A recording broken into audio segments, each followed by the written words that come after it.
Bonjour et bienvenue dans Le Journalp. Bonjour Olivier. Bonjour Karine. Tout d'abord, une mise au point. Le Journalp est également diffusé sur YouTube et des publicités dont nous ne tirons aucun revenu sont intercalées lors des visionnages. Ces derniers temps, des publicités du gouvernement israélien sont diffusées sur cette plateforme. Nous tenons à préciser que nous sommes en désaccord avec ces messages.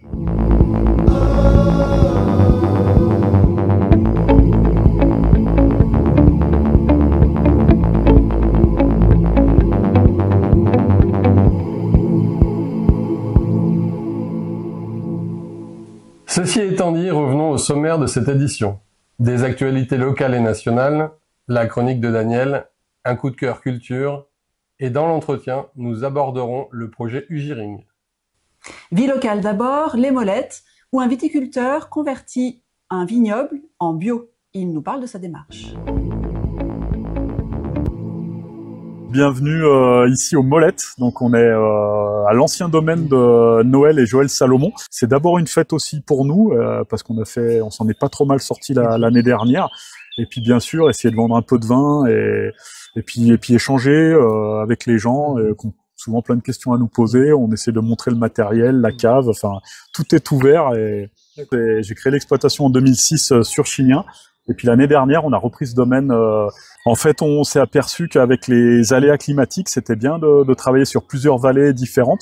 Là, on se trouve à un peu moins de 15 km de Chignin. Et puis, on a développé aussi de l'autre côté sur d'étriers. Ça nous permet aussi de faire tout type de vin. Dans les coteaux, on a plutôt des vins gastronomiques qui coûtent un peu plus cher. Et puis ici, sur des sols un peu plus profonds, des vignes plantées un peu plus larges, on peut se permettre de faire des bouteilles avec un bon rapport qualité-prix et qui peuvent amener un peu n'importe qui sur des vins bio de Savoie autour de 10 € la bouteille. On a tout de suite converti les vignes et au bout de 3 ans, voilà, on aura la certification et on pourra mettre le logo. Si on le fait, c'est pas pour les finances, c'est vraiment pour le sens qu'on y met de la pollution de l'air, de la pollution des sols, mettre du personnel dans les vignes. Et donc on essaye à chaque fois de mettre un humain à la place d'une machine, même si on sait que la productivité des fois est moindre, on sait que le travail est mieux fait. On n'a aucun problème à trouver du personnel. Avant on avait tendance juste à poser une charrue et à mettre les chevaux sur les outils type chenillard et tracteur. Aujourd'hui, on sait qu'on peut pas passer n'importe quand, donc il y a des vraies réflexions paysannes. Et on a la chance, en fait, pas très loin de Chignin, à Châles, que Julie et Lucie ont récupéré tout ce matériel de traction animale et qui peuvent intervenir dans les vignes très facilement. Et donc, on les missionne sur des zones, en se passant de la mécanisation, en ayant du monde sur l'exploitation, notamment aux vendanges. Et ben, c'est tous des ambassadeurs de nos exploitations. Plus il y aura de monde dans les vignes, et plus on aura des ambassadeurs, et plus ça fera que la viticulture sera belle. Chambéry maintenant, où l'association Chambéry Avenir considère comme diffamatoire l'article publié par le JDD qui encourage l'islamophobie latente. Le JDD a publié un article prétendant que Chambéry Avenir compterait parmi ses membres des représentants de la mouvance frériste, considérant que l'association a contribué à la défaite de Michel Dantin, l'ancien maire, en faveur du nouveau. Chambéry Avenir conteste. Nous avons rédigé une demande de droit de réponse, nous avons envoyé au JDD. En aucune manière, nous faisons partie de cette confrérie des frères musulmans. Nous demandons que ces propos injurieux soient retirés du journal. Alors que des gens souhaitent parler un peu d'un son différent de ce qu'on peut entendre dans les médias, tout de suite on est mis de côté ou bien traité d'antisémite ou voire de frères musulmans. Vous savez, nous avons œuvré pour que les gens soient actifs dans la société. Donc notre première action a été d'inscrire les gens qui le souhaitaient aux listes électorales. Lorsqu'on s'est présenté au départemental, d'ailleurs on s'est présenté non pas sous la bannière du maire actuel, donc comme quoi ça n'a aucun sens.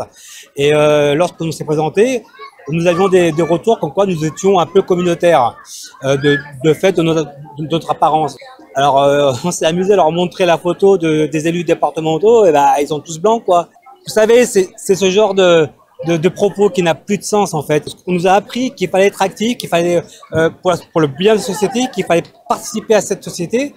Et lorsqu'on justement on y va, on tend vers ça, on nous dit que non, c'est pas bon, vous faites de l'entrisme, vous êtes communautaire, on comprend pas trop en fait. Du coup, on est entre deux chaises, on sait plus trop s'il faut se cacher ou s'il faut se montrer. Que la politique, en fait, c'est malheureusement si vous en occupez pas, la politique est au quotidien dans notre vie de tous les jours. Il suffit pas de la mettre de côté parce que les voix qui sont pas prononcées, d'autres ne se gênent pas pour les prononcer. Nous serons un acteur dans la vie politique, du moins au niveau des citoyens, au plus proche des citoyens. Vous avez un courrier important mais pas urgent? Vous pourriez le confier à Pierre, dit Caillou. Il est musicien itinérant et fait partie de l'agence postale des facteurs humains. Nous l'avons rencontré lors de son passage en Maurienne.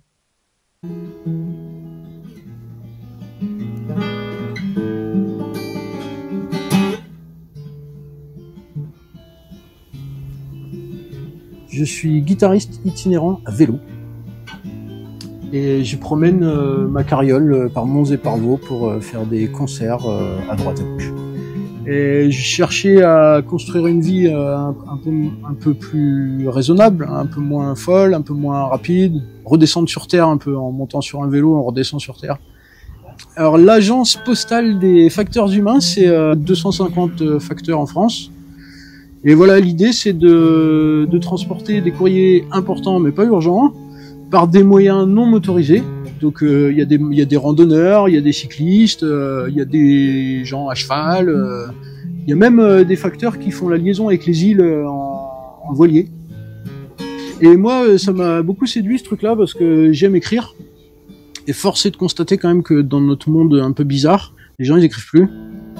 Et moi c'est un truc qui me chagrine. Et puis c'était une manière de provoquer ça un peu chez les gens. D'ailleurs cette année j'ai moi-même une lettre que j'écris et c'est le nom de la tournée. J'ai appelé ma tournée une lettre pour Raymond. En fait ce poste de facteur, ça provoque des rencontres et parfois les rencontres ça provoque des concerts. Moi j'ai toujours envie de dire aux gens qu'ils arrêtent de courir quoi. Après on n'a pas tous la même affinité avec la nature et le fait de se réjouir et de s'émerveiller des trucs qui sont autour de nous. Mais c'est ce qui peut nous arriver de mieux, quoi.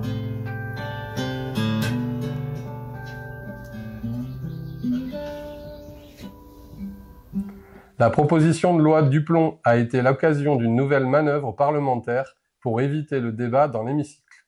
Voyons comment nos députés ont réagi. Depuis plusieurs années, les débats parlementaires sont régulièrement empêchés par l'utilisation du désormais célèbre article 49.3. Sur le fondement de l'article 49, alinéa 3 de la Constitution. Sur le fondement de l'article 49, alinéa 3 de la Constitution. Sur le fondement de l'article 49, alinéa 3 de la Constitution. Mais l'année 2025 a vu arriver une nouvelle manœuvre parlementaire pour éviter les débats publics et le vote des députés. Pour la loi permettant de poursuivre la construction de l'A69 et celle dite de simplification agricole, permettant notamment la réautorisation de certains pesticides, les députés de droite et d'extrême droite ont voté contre leur propre texte pour interdire tout débat public en hémicycle et les renvoyer à une commission qui siège à huis clos. Voici par exemple comment la proposition de loi du sénateur Duplon, les Républicains, n'a été ni débattue ni modifiée par les députés. Mesdames et messieurs les ministres, après les 49.3 pour passer en force les budgets austéritaires, après le 49.3 pour passer en force la retraite à 64 ans, vous inventez une nouvelle forme de 49.3. Le sénateur Les Républicains dépose sa proposition de loi au Sénat, que vote la majorité de droite au Sénat. Elle est donc renvoyée vers l'Assemblée nationale. La coalition de droite et d'extrême droite, pourtant à l'initiative de ce texte, vote une motion de rejet préalable empêchant tout débat dans l'hémicycle en prétextant un nombre d'amendements trop important, alors qu'eux-mêmes avaient déposé des milliers d'amendements fantaisistes lors du débat sur la proposition de loi pour abroger la réforme des retraites. En effet, l'article 91, alinéa 5 du règlement de notre Assemblée, prévoit que cette motion peut être déposée lorsqu'il est décidé qu'il n'y a pas lieu à délibérer. Nous voterons cette motion et cette motion ne peut passer que parce que le Rassemblement national la vote. La conséquence de ce vote est le renvoi en commission mixte paritaire composée de 7 députés et 7 sénateurs qui, à huis clos, statueront sur une version de la loi qui devra être votée ou rejetée sans discussion ni modification possible par les députés.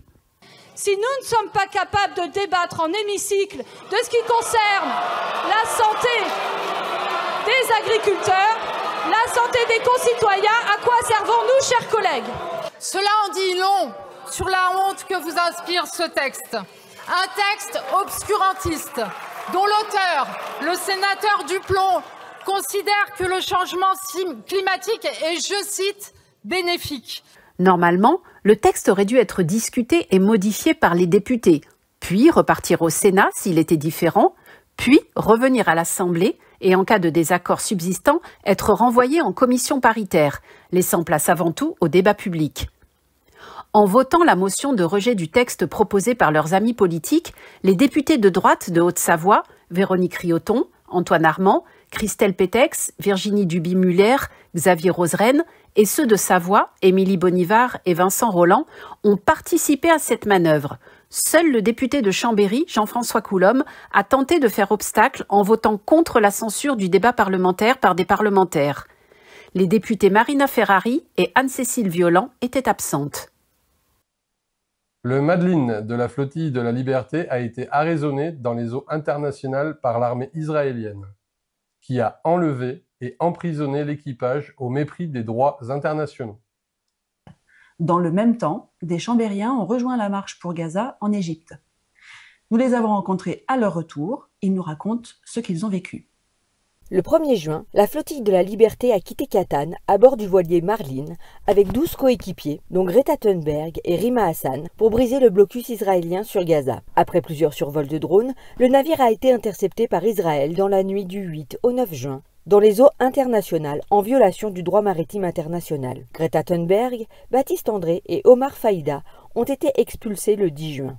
On international waters, we were illegally attacked and kidnapped by Israel and taken against our will to Israel, where we were detained, and then some of us deported, some are still there. Expulsé le 12 juin, Rima Hassan a été accueillie par une foule immense place de la République. Ça a été confirmé y compris par le consul qui est venu nous rendre visite. Nous avons été interceptés et kidnappés en eau internationale. Les 3 derniers détenus, Yanis Mamdi, Pascal Morieras et Marc von Rennes, ont été expulsés le 16 juin.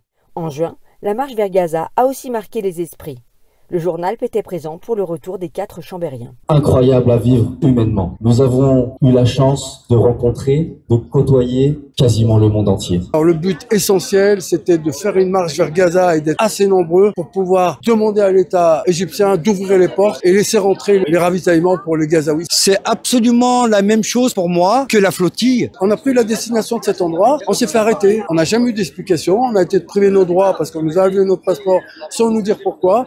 Politiquement, on n'est pas du tout appuyé. J'ai appelé Patrick Mignola et qui pouvait peut-être nous aider politiquement à avoir nos passeports. En parallèle, comme je suis d'origine tunisienne, j'ai quand même appelé la Tunisie, qui se sont quand même démerdés. Au bout de 4 heures, j'avais mon passeport, pas par le biais de la France. Et là, franchement, ça me pèse beaucoup. Des Luxembourgeois avaient des relations directes avec leurs ambassadeurs d'autres pays, mais nous, la France, n'était pas la mieux lotie. Et dans le moment de difficulté dans lesquels nous avons été ensemble, sans même savoir comment s'appelait l'un ou l'une, on s'aimait, on se respectait et on s'entraidait. Et si consommer de la nourriture traitée aux pesticides coûtait aussi cher que manger bio?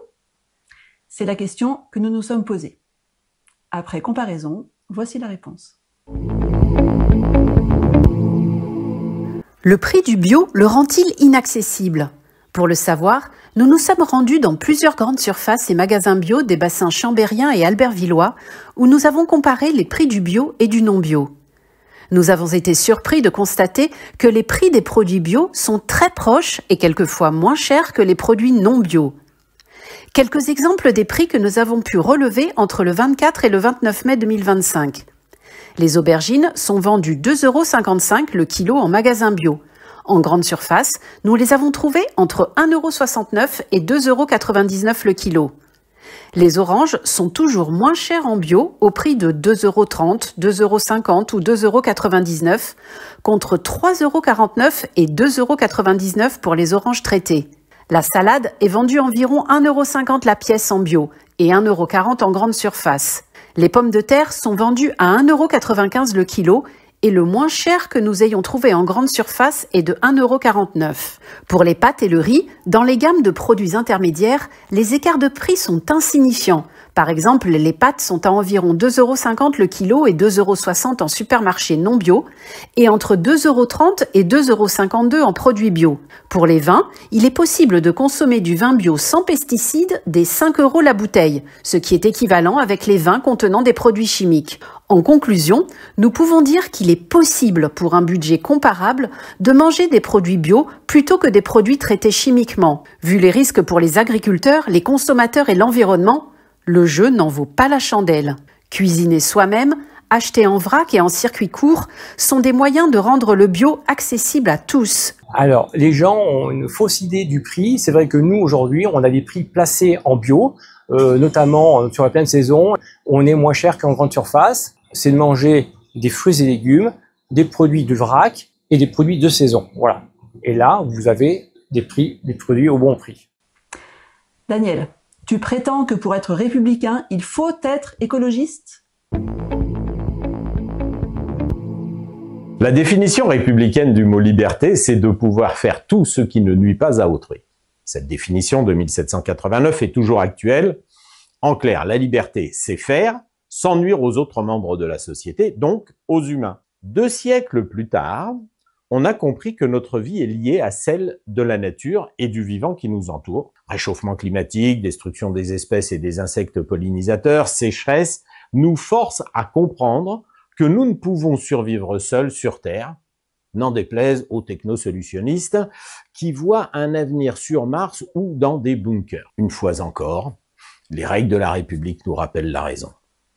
Si en 1789, la question de l'environnement n'était pas prise en compte dans la définition du mot liberté, il en va autrement aujourd'hui avec la Charte de l'environnement, qui considère que l'avenir et l'existence même de l'humanité sont indissociables de son milieu naturel et que l'environnement est le patrimoine commun des êtres humains. Rappelons pour celles et ceux qui l'ignorent que la Charte de l'environnement est un des 3 textes fondamentaux au regard desquels sont analysées les lois et notamment si elles respectent les principes de la République. La définition du mot liberté a donc évolué avec la Charte de l'environnement. Maintenant, la liberté consiste à pouvoir faire tout ce qui ne nuit pas à autrui et à l'environnement. En effet, l'environnement étant notre patrimoine commun et notre existence étant indissociable de notre milieu naturel, si nous les détériorons par des pollutions, des artificialisations, des destructions d'espèces, alors nous nuisons aux autres membres de la société. L'article 2 de cette charte édicte d'ailleurs une règle qui s'impose à tous. Toute personne a le devoir de prendre part à la préservation et à l'amélioration de l'environnement. Préserver et améliorer l'environnement n'est donc pas une option, mais un devoir pour toute personne physique et aussi pour les entreprises qui sont des personnes morales. Il serait temps que ces principes républicains, qui protègent notre existence et datent de plus de 20 ans, soient appliqués avec rigueur par chacun d'entre nous, bien sûr, mais surtout par les préfets et les ministres. Une dernière remarque. Si préserver et améliorer l'environnement est un devoir, alors celles et ceux qui agissent en ce sens ne font pas de la désobéissance civile, mais sont, selon moi, des citoyens obéissants. Sachons utiliser les règles de la République pour les faire respecter, y compris par celles et ceux qui ont été élus comme représentants. Et maintenant, des actualités en bref. Cécile Martin-Guirquinger nous a présenté ses oiseaux de paix à la galerie rue Basse du Château à Chambéry, où elle a exposé ses œuvres jusqu'au 27 juin. Donc ces oiseaux sont des colombes de la paix. Elles sont en glace.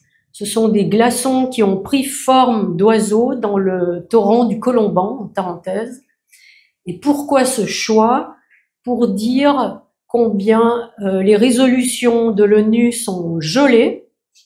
Comme mes colombes, elles ne décolleront pas tant que des décisions ne seront pas votées sérieusement en faveur de la paix. C'est bien du feu. Pourquoi le feu? C'est un hommage aux enfants bombardés, brûlés vifs. On pense à Gaza, on pense à la Cisjordanie, on peut penser à l'Ukraine. Hélas, Soudan, c'est pas les exemples qui manquent. Et par contre, là, il y a plus d'espoir parce qu'on retombe dans le symbole du phénix. Et comme vous le savez tous, le phénix peut renaître de ses cendres. Donc il y a plus d'espoir avec la flamme. L'État a encore été condamné à rendre compte des investissements ferroviaires, cette fois-ci par la Cour administrative d'appel de Paris. La Cour a confirmé les jugements de première instance, obligeant les ministres à publier les bilans des investissements publics pour la ligne ferroviaire Valence-Montmélian et le tunnel ferroviaire franco-italien du Mont-Cenis. Les ministres refusent obstinément de publier ces bilans qui démontreraient la faible utilisation du réseau ferré existant et l'inutilité de certains projets. Ce sont plus de 17 milliards d'euros d'investissements ferroviaires pour lesquels l'État refuse d'appliquer la loi et les jugements avec des retards allant jusqu'à 10 ans. Début juin, le ciel de France s'est voilé et l'est resté plus d'une semaine à cause des méga-feux qui ravagent le Canada et dont les fumées arrivent en Europe portées par le vent d'altitude. Ces feux auraient déjà ravagé 2,2 millions d'hectares en juin. Ils sont dus à la sécheresse et au réchauffement climatique. Le risque que ce phénomène se reproduise est donc important. Quels sont les risques pour la santé ? Selon le service officiel de surveillance de la qualité de l'air, elles contiennent des particules fines, du monoxyde de carbone, des métaux lourds, des oxydes d'azote et de nombreuses autres substances chimiques. Ces particules viennent s'ajouter aux pollutions existantes dues à l'industrie et au transport. Toutefois, nous n'avons relevé aucune alerte spécifique des préfectures ou des agences régionales de santé. Chacun a pu constater que l'on ne voyait pas les montagnes proches, même à basse altitude, ce qui laisse penser que nous avons respiré des particules fines, comme nous l'indique Bernard Turpin de Réseau Environnement Santé. Cette source de pollution vient se rajouter à toutes les pollutions ambiantes. Plus la pollution vient de loin, plus les particules ultrafines sont importantes, elles passent la barrière entre les alvéoles et notre circulation. Donc elles rentrent et c'est là qu'elles sont toxiques. Le Cercle international de recherche sur le cancer a déclaré la pollution atmosphérique cancérigène, mais j'ai pas vu, ni dans la presse, ni d'une manière ou d'une autre, des mesures qui ont été prises en particulier sur les autoroutes. Le Journalp était à Saint-Victor de Cessieux pour le festival Gare au Tunnel. Du 13 au 15 juin, concerts, spectacles, ateliers et tables rondes ont rassemblé près de 1000 personnes mobilisées contre le projet de seconde ligne ferroviaire Lyon-Turin. Et du coup, on est venu ici pour stopper le Lyon-Turin. Et en soi, je trouve que ça se rapproche quand même un peu de la route du littoral à La Réunion. C'est des gros projets et il y a plein de personnes qui luttent contre. On n'est pas forcément imputés, mais bon, c'est pas pour ça qu'il faut arrêter. Qui voulaient pas trouver d'alternative à cette route-là, à part construire une nouvelle route en mer avec toutes les conséquences que ça implique. Il y a aussi une dégradation du coup au niveau du littoral. Des activités donc, de livraison de granulats à destination de la région Auvergne-Rhône-Alpes. Vicat augmente le nombre de ses carrières et leur périmètre. Les habitants de Saint-Jean-de-la-Porte y sont opposés. Ceux de Montagnole s'opposent au déboisement de plusieurs hectares de forêt dans leur massif. Ceux de Bissy sont inquiets de l'extension du site de la Revériaz à Chambéry, qui nécessiterait l'utilisation de l'ancien tunnel depuis Montagnole pour relier la carrière et la plateforme de la Revériaz, en acheminant par bande transporteuse près de 800 000 tonnes par an. À cela s'ajouterait la réouverture d'une ligne de chemin de fer en plein milieu des habitations. Des chemins piétons le long de la ligne Chambéry-Saint-Aurélien. Ça ne circule pas, c'est dans la zone. Après les détériorations sur des propriétés privées et une lettre anonyme contre l'ancien coprésident de Vivre et Agir en Maurienne, l'association a reçu une nouvelle lettre anonyme injurieuse. L'auteur, derrière son anonymat, insulte aussi les Mauriennais et confie sa conclusion « Quelle mentalité pourrie cette vallée !» Après les pressions et les censures contre les opposants, les propos violents se répètent chez certains partisans du Lyon-Turin. Coup de cœur cinéma, maintenant avec Cinébus, le cinéma itinérant. Cinébus est un cinéma itinérant qui a été créé en 1983, au départ par des MJC. C'est des MJC qui avaient envie d'avoir un projet commun, des MJC rurales. Donc ils ont eu l'idée de ce cinéma itinérant qui parcourrait au départ la Haute-Savoie, les MJC pour faire des projections de films récents et de qualité. Ensuite, le circuit a grossi. On est allé en Savoie et puis maintenant on touche 4 départements avec des salles dans l'Ain et en Isère. contrairement à son nom, le cinébus n'est pas un bus qui a une salle de cinéma, c'est le projectionniste qui vient avec la camionnette et tout le matériel de projection chargé dans la voiture, et on investit les salles des fêtes des communes où on installe le temps d'une soirée, on ferme les volets, tire les rideaux, on met des chaises et on transforme la salle des fêtes en une salle de cinéma. Et on tourne donc dans 40 communes maintenant, principalement Haute-Savoie, Savoie, comme on peut dire le Bourget-du-Lac, Régnier, Taninges. Puis on va aussi en Maurienne, à Val-d'Arc, à Saint-Rémy-de-Maurienne, et même des tout petits villages comme Saint-Colomban-des-Villars en Savoie ou Valorcine en Haute-Savoie. L'été, donc on abandonne un petit peu les salles et on investit cette fois-ci le dehors puisqu'on fait des projections en plein air. Et cette année à Cinébus, l'été 2025, c'est pas moins de 154 projections en plein air qui sont prévues. Donc là encore, principalement en Savoie et en Haute-Savoie. En Savoie, nous faisons toutes les projections du Grand Chambéry. Il y a 22 séances prévues d'une toile à la Belle Étoile. Alors, vous savez que l'été n'est pas forcément une saison très propice au cinéma parce qu'il y a peu de sorties. Et donc, paradoxalement, mon coup de cœur va être un film qui date de 2001. C'est une reprise, ça s'appelle Le Peuple migrateur. C'est un documentaire animalier qui peut être vu par les enfants à partir de 7 ans. C'est un film fantastique, merveilleux, qui suit des oiseaux donc dans leur périple. Donc voilà, c'est la fascination pour ce voyage, et le mystère aussi, puisqu'on ne comprend pas toujours pourquoi les oiseaux font ce voyage merveilleux. Et voilà, c'est vraiment un film qui mérite d'être découvert au cinéma, puisque le grand écran rend vraiment hommage à ces oiseaux et à leur trajet. En Tarentaise, Ugitech propose d'installer à la Léchère une usine de retraitement de déchets industriels, dont 5000 tonnes de piles, avec le soutien des autorités publiques. Un collectif s'y oppose et surtout propose un projet alternatif, industriel et social. Action citoyenne pour la Léchère, ACPLL en dénomination. Cette association a pour objet de défendre l'intérêt des habitants, le cadre de vie et la santé, ainsi que la relation avec les élus de la commune et les élus communautaires de la communauté de communes, les Vallées de Bec-Blanche. Pouvez-vous nous préciser ce que c'est que ce site? C'est l'ancien site industriel de Ferropem, donc du groupe Ferroglobe, qui a cessé son activité en avril 2023. Il employait à peu près 230 salariés. Il y a apparemment eu l'opportunité pour Ugitech de créer une seconde unité industrielle afin de recycler leurs déchets en provenance du site d'Ugine. Ugiring, c'est classé Seveso seuil haut. Donc on n'est pas sur le même type de danger entre ce qu'était Ferropem et ce qu'est Ugiring aujourd'hui. Alors nous sommes situés au village 92, donc à 2 pas de l'installation industrielle prévue.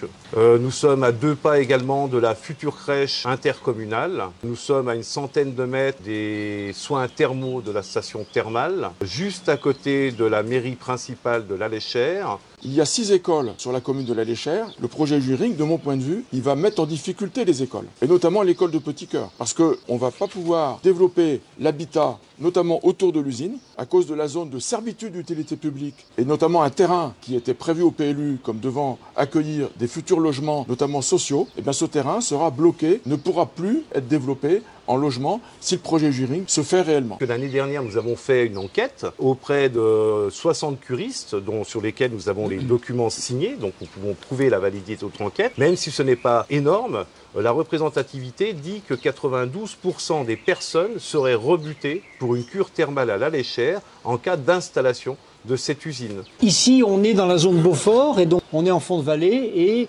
juste à l'étage au-dessus, on a toutes les fermes, les pâturages. Est-ce que ça risque pas d'avoir un impact sur la qualité de l'exploitation agricole? Oui, certainement. D'ailleurs, au cours d'une réunion avec les élus, des agriculteurs ont fait part de leurs soucis. Ce qu'il faut bien voir aussi, c'est que les rejets qui sont prévisibles, polluants, nous serions confrontés dans ces rejets par des particules de nickel-chrome 6 qui sont extrêmement dangereuses. Tout ça, oui, ça peut affecter la qualité des productions locales de fromage. Alors il y a une étude qui a été faite dans les années 2020-2021 sur le site d'Ugine. On ne nous a pas informé de la raison pour laquelle cette installation sur ce site, qui avait été totalement aménagée à ses fins, s'est retrouvée aujourd'hui installée à Châteaufeuillet. Donc maintenant, quelles sont leurs vraies motivations? C'est bien le recyclage de leurs produits, mais avec l'adjonction d'une grosse partie de coproduits qui arriveront de l'Europe entière et du monde entier, entre autres le SPAF qui va arriver du Mexique pour 300 tonnes par an. Ils ont l'intention également de recycler 5000 tonnes de piles, mais les 5000 tonnes de piles ne seront pas recyclées comme ça l'est dans les usines spécialisées de recyclage de piles. Ce qui les intéresse, c'est recycler des piles uniquement pour récupérer du manganèse. Donc on sait que sur 5000 tonnes de piles, on va retirer 900 tonnes de manganèse, c'est-à-dire une proportion relativement faible de recyclage, alors que dans les piles, en France, on est plutôt de l'ordre de 70 à 80% de recyclage aujourd'hui sur la totalité. Sur les 50 000 tonnes que l'on avait au dossier initial, on a grosso modo 42% qui vont partir en fumée dans l'atmosphère. Donc ce qui fait relativement grincer les dents. Ça représente 23 000 tonnes. Par contre, dans ces poussières, on y retrouve des particules fines. Des particules fines en PM2,5, et ce sont des particules qui sont particulièrement irritantes pour les poumons et les bronches. Les particules les plus fines, donc elles pénètrent carrément dans les alvéoles pulmonaires et vont se noyer dans l'organisme. Donc nous sommes dépités de voir que l'on ne traite pas les fumées ici comme on les traite en Suisse, avec une précipitation aqueuse, c'est-à-dire la récupération de la totalité des fumées au sol, qui vont en faire des boues et de les recycler derrière. J'imagine que l'industriel a prévu des capteurs. Alors il n'est pas prévu de capteurs en continu. Il est prévu des contrôles annuels, semestriels et voire au mieux trimestriels. Mais trimestriels dans un premier temps, la première année d'exploitation, et après on passera sur des contrôles semestriels et annuels. Donc non, il n'y a pas de capteur en continu pour savoir ce qui va sortir des cheminées en temps réel. Il faut aussi savoir que cette usine, elle est classée Seveso seuil haut pour l'environnement aquatique essentiellement. Et cette usine, elle est aujourd'hui traversée par 2 nans. Elle est traversée par le nant de Naves et le nant de Merderel. Ces 2 nans sont susceptibles, comme on l'a vu en 2023, d'augmenter potentiellement leur débit au risque de déborder au sein de l'usine et de provoquer éventuellement un accident écologique lié à la dispersion des produits qui seraient stockés et voire un accident industriel majeur lié à l'explosion du four entre le contact de l'eau et du métal en fusion. Ça représente un équivalent TNT tel que c'est annoncé au dossier de 82 kg avec un dépassement des effets de seuil de plus de 190 mètres hors de l'enceinte de l'usine. Donc on estime que les précautions n'ont pas été prises correctement par rapport à ça. Donc il a bien été créé ce que l'on appelle une servitude d'utilité publique, mais cette servitude d'utilité publique ne paraît pas adaptée au risque. Est-ce que vous pouvez nous parler de la position de la commune et de la communauté de communes sur ce projet? Concernant la position de la commune, on était informé sur le projet Ugiring en janvier 2024 et lors de cette information ont été particulièrement mis en veilleuse le côté Seveso et le côté cheminée de 33 mètres de haut. Vous pensez qu'il n'y a pas eu assez de communication sur ce projet? Il n'y a pas eu assez de communication, c'est certain. La principale communication, elle a été faite parce que c'était obligatoire de le faire dans le cadre de l'enquête publique. Le résultat de l'enquête publique a sorti de 4 réserves et 3 recommandations qui n'ont pas été reprises par les arrêtés préfectoraux fait état de plus de 2 tiers de personnes qui sont contre ce projet en ayant motivé leur demande, plus d'1 tiers qui sont pour ce projet sans motivation particulière. Le maire a signé, on l'a su beaucoup plus tard, un permis de démolir. Il l'a signé en novembre 2023, avant que la population soit informée et avant que l'enquête publique soit réalisée. Normalement, tous les permis de construire passent en commission d'urbanisme, au moins pour information. Alors, en ce qui concerne le dossier d'Ugiring, il y a eu un conseil municipal extraordinaire qui a été convoqué uniquement pour ce sujet-là. Le maire a décidé, le jour même, que ce conseil municipal aurait lieu à huis clos.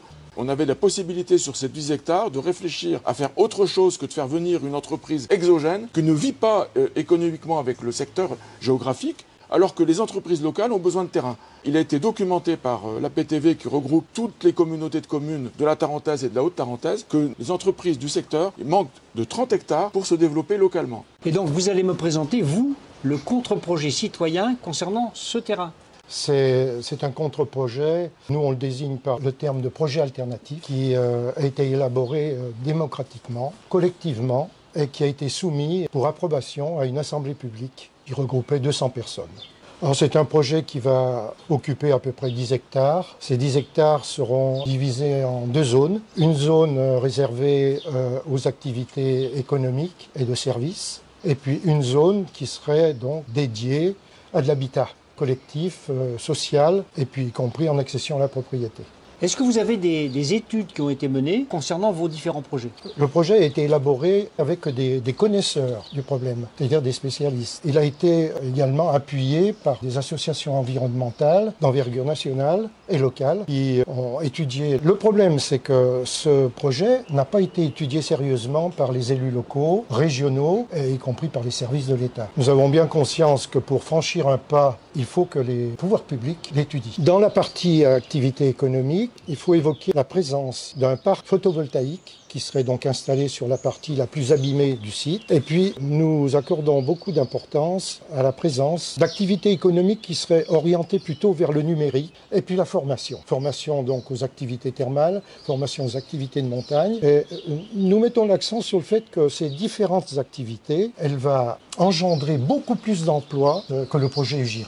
Y compris d'ailleurs des emplois qui seront nouveaux pour notre vallée, qui seront orientés vers du numérique, c'est-à-dire donc susceptibles d'augmenter la valeur de l'emploi sur le secteur. On manque d'habitat sur le secteur. Le problème du logement en vallée est crucial. Et concernant les entreprises qui travaillent sur les stations, elles sont installées sur des terrains dans les environs d'Albertville. Donc vous pensez que ça serait plus pertinent qu'elles soient ici? Oui, parce que de toute façon, cette nationale 90, elle est saturée une grande partie de l'année. Donc le fait en gros de transférer des entreprises sur notre secteur ici, je pense que ça soulagerait aussi le trafic sur cette nationale. Quelles sont les suites des actions que vous allez mener concernant ce projet? Eh bien, il y a notamment prévu une réunion publique avec une autre association locale et puis la présence d'élus de tous bords pour examiner comment on se positionne pour de nouvelles étapes dans la mobilisation contre ce projet. C'est la fin de cette édition, merci de l'avoir suivi. N'oubliez pas qu'en vous abonnant à notre chaîne et surtout en partageant le Journalp, vous lui donnez de la visibilité. Vous pouvez aussi participer au Journalp en proposant des sujets, en aidant à améliorer notre format ou en apportant votre soutien technique. Vous pouvez aussi rejoindre l'équipe. Pour cela, laissez un commentaire ou écrivez à rédaction@lejournalp.fr. Ce média produit par des bénévoles est gratuit. Devenez diffuseur pour le soutenir et promouvoir une information indépendante et de qualité. En attendant, on se retrouve le 20 juillet pour la prochaine édition.